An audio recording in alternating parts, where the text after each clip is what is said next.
J'ai grandi en recevant une éducation chrétienne, catéchisme, baptême, première communion. Mais en fait, tout ça ne voulait pas dire grand-chose. C'était plus par tradition.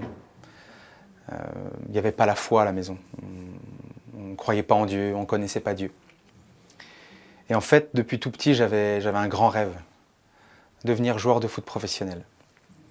J'ai consacré toute ma jeunesse à la poursuite de ce rêve, et à 20 ans, il s'est réalisé. Je suis devenu joueur de foot professionnel. J'ai joué pendant une dizaine d'années en première division, en deuxième division, dans les plus grands stades, devant des dizaines de milliers de personnes, contre les plus grands joueurs. Ma vie était parfaite aux yeux du monde. J'avais en plus la santé, j'avais déjà rencontré ma femme, mon petit garçon était né, et pourtant j'étais pas heureux.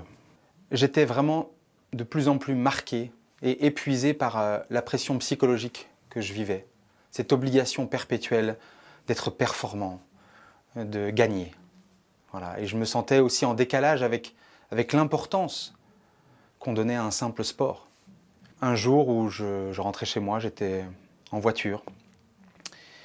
Je passais devant une église et moi qui avais toujours dit que Dieu n'existait pas, eh bien ce jour-là j'ai crié vers lui.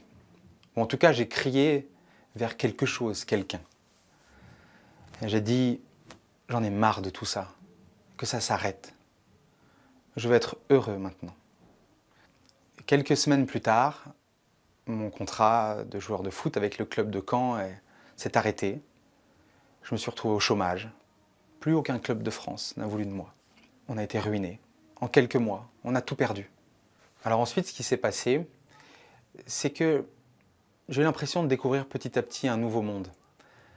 Comme si, étant sorti de ma tour d'ivoire, eh bien, je m'ouvrais au monde. Et là, ce que je découvrais me heurtait et me marquait profondément.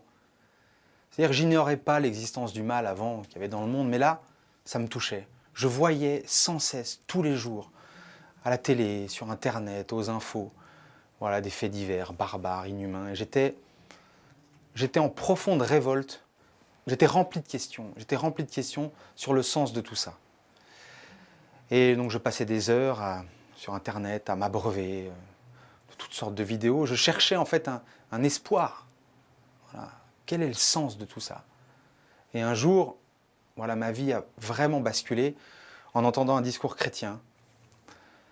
Un homme qui m'expliquait que tout ce à quoi on assistait sur la terre, en fait, c'était un immense combat spirituel entre les forces du mal et de l'amour.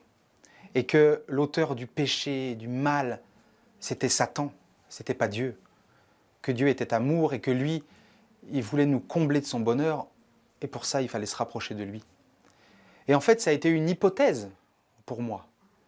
Mais je me suis tout de suite dit, pourquoi pas? À partir de là, j'ai commencé vraiment à chercher sur Internet, à m'abreuver de connaissances sur la foi chrétienne. Je ne connaissais mais rien du tout. Et au cours de ces semaines, c'est très difficile à expliquer, mais j'avais la certitude intérieure que ce que j'étais en train de découvrir, c'était la vérité. J'ai découvert un jour une phrase de Jésus dans l'Évangile qui dit « Je suis le chemin, la vérité et la vie ». Et vraiment, cette phrase-là m'a percuté en plein cœur. J'étais persuadé que j'étais en train de découvrir la vérité. Et donc j'ai commencé ensuite, petit à petit, à aller à la messe.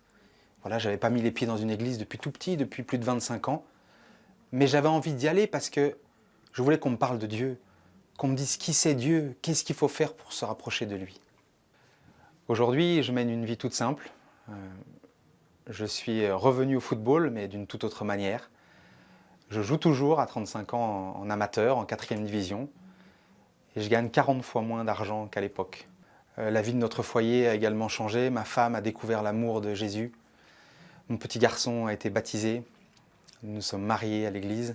Je crois profondément que l'amour a déjà gagné et qu'on verra un jour sa victoire.